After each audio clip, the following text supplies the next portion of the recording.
Apple is bringing changes to messages with iOS 14. Screenshot by Sarah Tu, CNET. Apple announced iOS 14, iPadOS 14, tvOS 14 and watchOS 7 on Monday and broke the news that the Mac lineup will eventually ditch Intel processors, switching to Apple's ARM silicon, similar to the kind of chip that powers your iPhone, $699 at Apple, sometime next year. The flurry of information will perk any tech enthusiast's ears, but as usual, Apple gave app makers a special treat, the ability to download beta software for the iPhone and iPad almost immediately. The newest software update that will run on iPhones and iPads, $340 at eBay, includes widgets on a more organized home screen, a new and improved Siri interface and a revamped Messages app with better group conversation features and picture-in-picture video among other new developments. Getting the beta up and running on your iPhone or iPad isn't a straightforward process right now, requiring a paid developer account to even access it. Here's everything you need to know about installing iOS 14 or iPadOS 14. Now playing, watch this, first take, iOS 14 and all its new features 8:10 reminder, this is an early preview for developers. There's a reason Apple limits the first couple of preview releases to developers every year, it's buggy.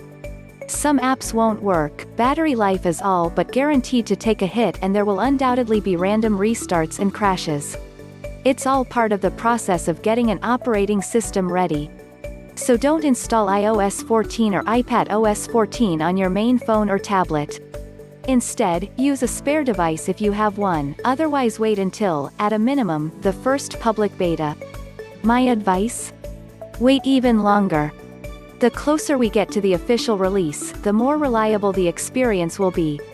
By the 4th or 5th public beta version things are usually mostly stable. With that said, if you like living on the edge and are willing to deal with the issues, here's how you can install iOS 14 and iPadOS 14 right now. The public betas for iOS 14 and iPadOS 14 will be available in July, along with updates to tvOS and watchOS. Screenshot by Jason Cipriani, CNET. When is the public beta coming for everyone? Apple announced it will once again allow non-developers to install iOS 14 and iPadOS 14 before their official release this fall through a public beta program. No specific launch date was announced, but Apple did say the public betas will launch in July. All iPad Pro models are supported by iOS 14. Scott Stein, CNET. Which devices are supported? Apple is keeping the list of supported iPhone and iPad models the same as for iOS 13. Here's the complete list: iPhone 6s or neweriPad Air 2 or newerAll, iPad Pro models, iPad 5th generation or neweriPad Mini 4 or newer. How to install iOS 14 and iPadOS 14. For the time being, you'll need a paid Apple developer account to gain access to the first beta releases.